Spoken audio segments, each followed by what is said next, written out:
Students, welcome to my channel. I am Rashmi, your maths teacher. तो इस video में आज हम सॉल्व करने जा रहे हैं 5 मार्क्स के लिए क्वेश्चन। तो ये क्वेश्चन मैंने आज लिया है chapter number 3 pair of linear equation in 2 variable से। तो ये क्वेश्चन आपका अपस्ट्रीम डाउनस्ट्रीम का क्वेश्चन है और ये क्वेश्चन एक आपका एग्जाम में जरूर आएगा। जो आपका लास्ट सेक्शन नंबर 5 है उसमें आपको ये क्वेश्चन जरूर देखने को मिलेगा। तो question is A motorboat can travel 30 kilometer upstream and 28 kilometer downstream in 7 hours। तो यहाँ पे क्या कहा है कि एक मोटर बोट है, वो ट्रेवल कर रही है 30 किलोमीटर, वो अपस्ट्रीम जाती है और 28 किलोमीटर डाउनस्ट्रीम जाती है और दोनों अपस्ट्रीम और डाउनस्ट्रीम की जो टोटल डिस्टेंस है उसको कवर करने में उसको 7 आवर्स लगते हैं। It can travel 21 kilometer upstream and return in 5 hours. Find the speed of boat in the still water and the speed of the stream. तो आपको इस क्वेश्चन के अंदर क्या फाइंड करना है? बोट की एक तो स्पीड फाइंड करनी है और यहाँ पे स्पीड ऑफ द स्ट्रीम की स्पीड भी यहाँ पे फाइंड करनी है। तो जो हमें फाइंड करना होता है वही हम यहाँ पे लेट करते हैं कि जो बोट की जो स्पीड है, यानी बोट ये है हमारी स्टिल वाटर, यानी कि ठहरा हुआ पानी, पानी में कोई मूवमेंट नहीं है, तो उस ठहरे हुए पानी में बोट की जो स्पीड है वो x किलोमीटर पर आवर लेते हैं और स्ट्रीम की जो स्पीड है हम यहाँ पे क्या ले लेते हैं, उसको y किलोमीटर पर आवर ले लेते हैं। तो ये क्वेश्चन बहुत सिंपल क्वेश्चन है अगर आपको यहाँ पे लॉजिक समझ में आ जाए कि अपस्ट्रीम क्या होता है, डाउनस्ट्रीम क्या होता है, इक्वेशन कौन से रिलेशन को लेकर के बनती है। तो सबसे पहले आप यहाँ पे अपस्ट्रीम क्या होता है, डाउनस्ट्रीम क्या होता है उसको समझते हैं। तो अपस्ट्रीम का मतलब यहाँ पे ये होता है कि जैसे ये हमारा वाटर है, ओके, ये हमारा वाटर है और ये हमारी यहाँ पे बोट है। अगर दोनों का डायरेक्शन डिफरेंट है, बोट को जाना है इस डायरेक्शन में और वाटर का डायरेक्शन है इस तरफ, यानी वाटर के इस तरफ वो बह रहा है और बोट हमारी इस अपोजिट डायरेक्शन में जा रही है, तो अब यहाँ पे क्या होगा, बोट को जिस भी स्पीड से जाना है उसकी स्पीड क्या हो जाएगी, इस स्ट्रीम की स्पीड की वजह से क्या हो जाएगी, कम हो जाएगी। लेट की इसकी स्पीड x है और स्ट्रीम की जो स्पीड है वो y है, तो यहाँ पे क्या हो जाएगा, बोट को जितनी उसकी स्पीड होगी ये उसकी स्पीड को क्या करेगा, कम कर देगा। तो एक्चुअल में जो यहाँ पे जो अपस्ट्रीम जो होगा, इस कंडीशन को हम अपस्ट्रीम कहते हैं। तो अपस्ट्रीम के अंदर जो आपकी स्पीड हो जाती है वो कितनी हो जाती है, x माइनस वाई होगी। तो x माइनस वाई ही क्यों होगी, y माइनस एक्स क्यों नहीं होगी, क्योंकि बोट उस डायरेक्शन में तभी जा पाएगी जब इसकी स्पीड इससे ज्यादा होगी, इस वाटर की स्पीड से या स्ट्रीम की स्पीड से। अगर बोट की स्पीड ज्यादा है तभी ये उधर जा पाएगी।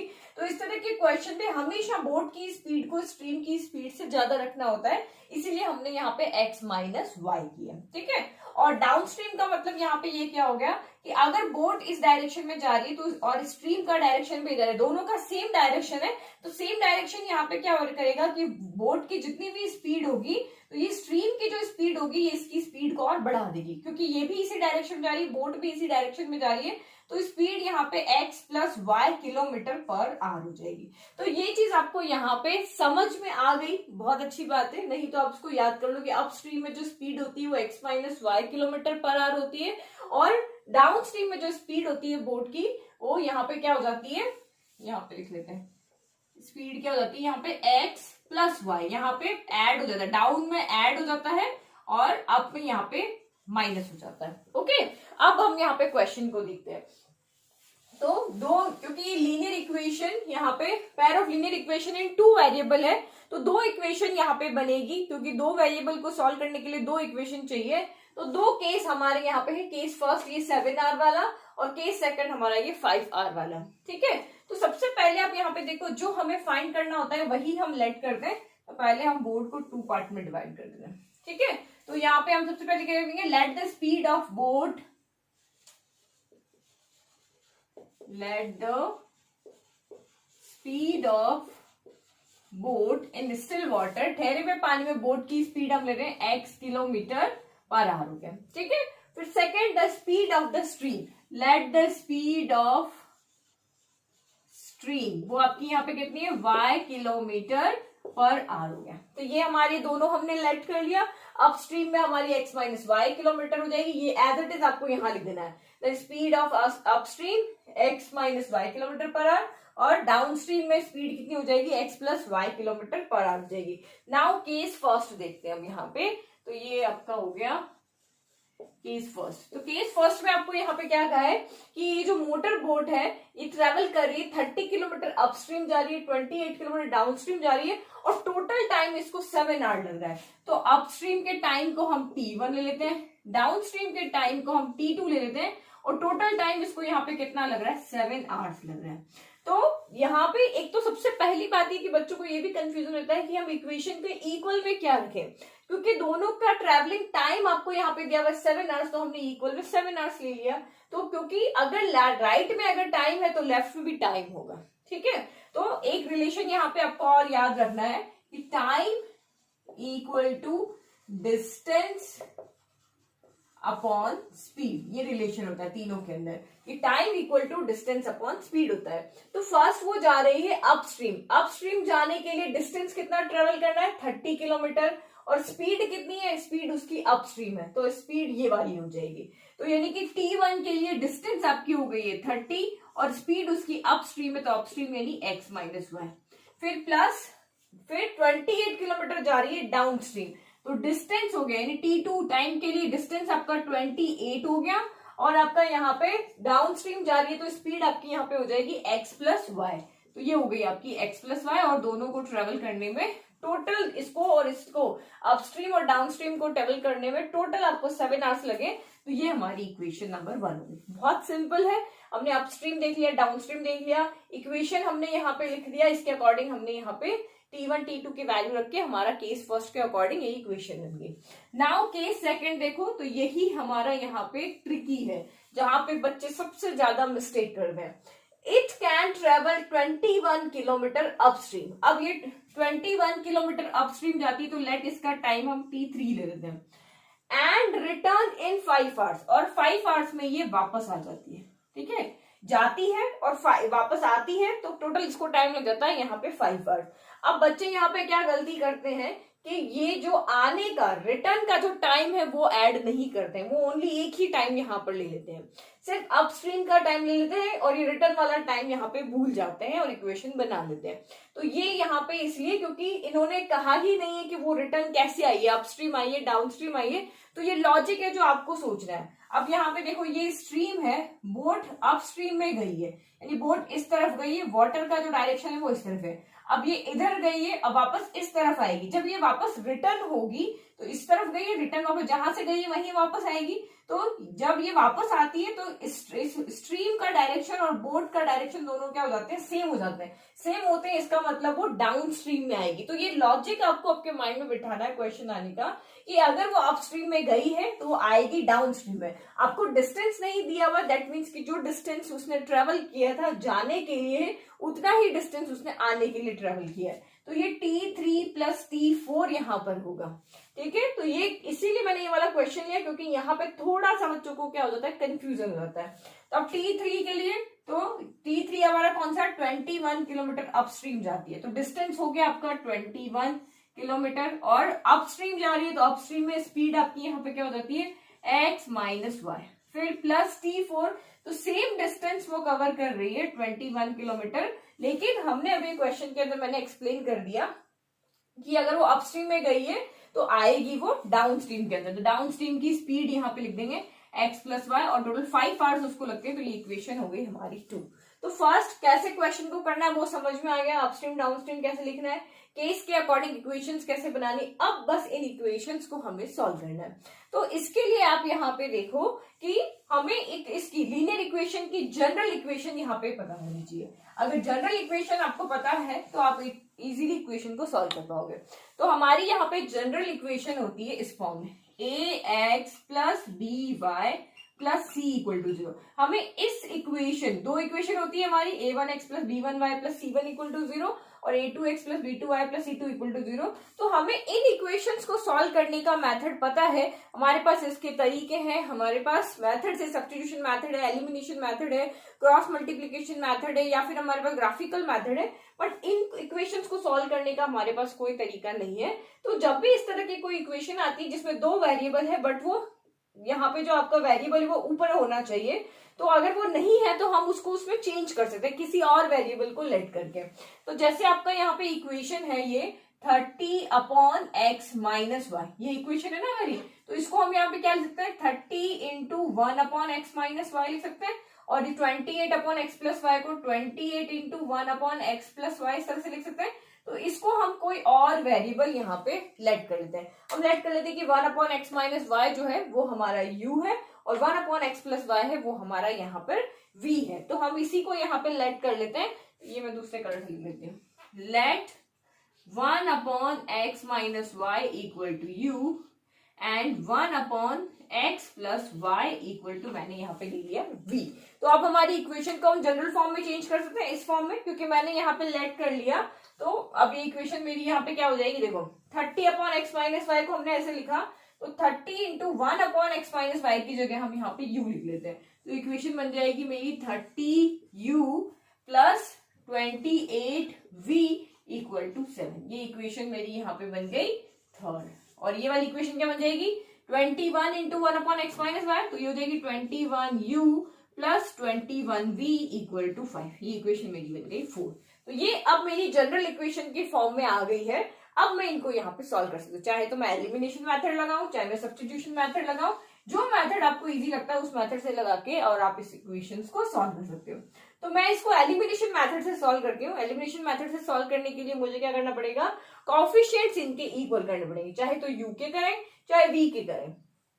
तो बिना कुछ सॉल्व किए अगर मैं कोएफिशिएंट इक्वल करना है तो 21 को इधर मल्टीप्लाई करना पड़ेगा पूरे से और 30 को इधर मल्टीप्लाई करना पड़ेगा पूरे से। तो क्वेश्चन थोड़ा लेंथी हो जाएगा। तो मैं यहाँ पे क्या करती हूँ, मैं यहाँ पे 21 देखो यहाँ भी है और यहाँ भी है, तो 21 इसमें से कॉमन ले लेती हूँ। तो 21 इसमें से कॉमन लिया तो यहाँ से कॉमन आ गया u बच गया, यहाँ से कॉमन आ गया v बच गया, इधर ओनली 5 बच गया। तो ये आपका यहाँ पे क्या हो गया, u plus v equal to 5 और ये 20 जो मल्टीप्लाई में वो आपका डिवाइड में है। तो इसको हम इक्वेशन नंबर 4 हटा के इसको 4 कर लेते हैं। हमने इसको सिंप्लीफाई किया तो इसको हम 4 कर लेते हैं। अब मैं यहाँ पे कोएफिशिएंट को इक्वल करती हूँ। तो पहले तो मुझे इसको भी मल्टीप्लाई करना पड़ रहा था और इसको भी मल्टीप्लाई करना पड़ रहा था, लेकिन अब यहाँ पे क्या हो जाएगा, अब यहाँ पे 30 हुए ना, तो मेरे को सिर्फ इसको 30 से दोनों साइड में मल्टीप्लाई करना और मेरी इक्वेशन यहाँ पे इक्वल हो जाएगी। तो हम यहाँ पे क्या लिखते हैं, multiplying equation 4 both side by 30। तो मल्टीप्लाई करो, 30 into u plus v equal to 30 into 5 upon 21। तो ये हो जाएगा 30 into u, 30 u plus 30 v. ये आपका यहाँ पे कैंसिल हो गया 3 के टेबल से, ये हो गया 10 टाइम और ये हो गया 7 टाइम। तो 10 इंटू 5 तो ये हो गया 50/7। अब इस इक्वेशन को हम यहाँ पे इक्वेशन नंबर 5 कर देते हैं। तो अब 3 और 5 इक्वेशन को अगर हम देखते हैं तो u के कोएफिशिएंट सेम हो गए, यहाँ भी 30 है और यहाँ भी 30 है। तो ये अब यहाँ पे सॉल्व हो जाएंगे। तो फ्रॉम इक्वेशन नंबर 3 एंड 5, क्योंकि हमने 4 को चेंज किया है तो 4 को नहीं लेंगे, 3 और 5 को लेंगे। तो 3 एंड 5 से सॉल्व करें तो पहले 3 को लिख देते हैं, 3u plus 28v equal to 7 और ये इक्वेशन हो जाएगी 30u plus 30v equal to 50/7 हो गया। अब यहाँ पे हमें एलिमिनेट करना है, तो एलिमिनेट करने के लिए देखो यहाँ पे ये एलिमिनेट नहीं हो रहा है, क्योंकि ये भी प्लस का साइन है, ये भी प्लस का साइन है, प्लस प्लस तो प्लस होता है, तो कैंसिल कैसे होगा। तो हम यहाँ पे क्या करेंगे, फिर साइन चेंज करेंगे। तो जब भी जिसको भी एलिमिनेट कर रहे हो उनके साइन सेम हो जाते हैं, तो हमें साइन चेंज करना पड़ता है एलिमिनेट करने के लिए। तो ये प्लस है तो माइनस हो गया, ये प्लस है तो माइनस हो गया, प्लस है तो माइनस, और ये भी प्लस है तो यहाँ भी माइनस हो गया। किसी एक इक्वेशन के साइन चेंज हो जाएंगे। तो ये तो हो गया यहाँ से आपका कैंसिल। अब प्लस माइनस माइनस, 30 में से 28 गया तो 2 बच गया, v एज इट इज रह गया, साइन जो बड़ा है उसका आएगा। तो 30 यहाँ पे बड़ा है तो 30 का साइन आएगा, तो माइनस आ गया। फिर इसको हमें सॉल्व करना पड़ेगा। तो ये हो गया 7 माइनस 50/7 हो गया। तो इसको हम साइड में सॉल्व कर लेते हैं, उसके बाद हम यहाँ पे डायरेक्ट आंसर लिख देंगे। ओके, तो ये आपका यहाँ पे हो गया 7 माइनस 50/7 हो गया। तो अब इसको आप यहाँ पे देखो, 7 के डिनोमिनेटर में कुछ नहीं, तो हमने यहाँ पे क्या कर दिया, 1 लिख दिया। ओके, नाउ 1 लिख दिया। 1 और 7 का एलसीएम कितना हो जाएगा आपका, यहाँ पे 7 हो गया। तो 1 के टेबल में 7 कितनी बार आता है, 7 टाइम। तो 7 7 जा 49, माइनस 7 के टेबल में 7 आता है 1 टाइम, तो 50 इंटू 1 हो गया 50। तो ये प्लस माइनस माइनस होता है, तो 50 में से 49 गए आपका यहाँ पे तो ये 1 बचा ओवर 7, लेकिन साइन नेगेटिव आएगा क्योंकि यहाँ पे 50 बड़ा, जो बड़ा उसका साइन आएगा। तो ये आपका यहाँ पे हो गया माइनस का 2v इक्वल टू ये आ गया आपका माइनस का 1/7। आपको साथ का साथ सॉल्व करना है, बट मैंने 2-3 स्टेप को कम करने के लिए साइड में यहाँ पे सॉल्व कर लिया। ठीक है, तो इसको एक बार नोट डाउन कर लो कि ये कैसे हमने इसको एलसीएम लेकर के सॉल्व किया। ठीक है, तो ये हमारा इतना आ गया, इसको मैं यहाँ से इरेज कर देती हूँ। ठीक है, अब यहाँ से v कितना आ जाएगा, v आ जाएगा मेरा -1/7। तो पहले से ये -2 यहाँ पे मल्टीप्लाई में, तो ये डिवाइड में आ जाएगा -2, माइनस से माइनस कैंसिल हो गया, तो v इक्वल टू 1/7 2 14 आ गया। तो v मेरा यहाँ से कितना हो गया 1/14 आ गया। अब मुझे यहाँ से u चाहिए, तो मैं v की वैल्यू को क्या करती हूँ, इसमें पुट कर देती हूँ, क्योंकि मैं v की जगह 1/14 रखूंगी तो 14 से 28 कैंसिल हो जाएगा, मेरा नंबर फ्रैक्शन में नहीं रहेगा और इजीली मैं यहाँ पे सॉल्व कर पाऊंगी। तो मैंने यहाँ पे क्या किया, 30u + 28 v की जगह 1/14 रख दिया इक्वल टू 7। तो 14 से 28 कैंसिल हो गया मेरा यहाँ पे 2 टाइम, तो ये हो गया 30u प्लस, अब इस +2 को उधर भेज देते हैं, तो 7 + 2 उधर आके -2 हो गया, तो 30u 7 में से 2 गया तो 5 बच गया, तो u इक्वल टू 5, 30 मल्टीप्लाई से इधर चला गया डिवाइड में, 5 के टेबल में 1 और 30 आया आपका 6 टाइम, तो u इक्वल टू आपका कितना आ गया 1/6 आ गया। तो यानी अभी हमने u और v की वैल्यू को फाइंड किया, u हमारा 1/14, v हमारा 1/14 आ रहा है और u हमारा यहाँ पे 1/6 आ रहा है। अब आप चाहो तो इसका स्क्रीनशॉट ले लो, मैं इस इधर वाले को यहाँ पे क्या कर रही हूँ, इरेज कर रही हूँ ऊपर वाले पोर्शन को। तो एक बार आप इसका स्क्रीनशॉट ले लो, उसके बाद मैं इसको इरेज कर देती हूँ। ठीक है, तो ये केस हम यहाँ से सब्ट्रैक्ट कर देते हैं, दोनों केस हम यहाँ से हटा देते हैं। ओके, तो अब आप यहाँ पे देखो, अब हम यहीं से देखते हैं, तो u मेरा 1/x - y है, तो आप यहाँ पे क्या लिखोगे, here u equal to 1/x - y भी है, एंड u यहाँ से एक और क्या वैल्यू आ रही है आपकी 1/6 भी है, तो u 1/x - y भी है और u 1/6 भी है, तो दोनों लेफ्ट इक्वल है तो दोनों के राइट भी इक्वल हो जाएंगे, तो 1/x - y इक्वल टू 1/6 हो गया, क्रॉस मल्टीप्लाई क्या 6 × 1 6 हो गया, x - y × 1 x - y हो गया, तो ये इक्वेशन नंबर हम यहाँ पे ले लेते हैं 5 हो गई थी ना, ये इक्वेशन नंबर हम 6 ले लेते हैं।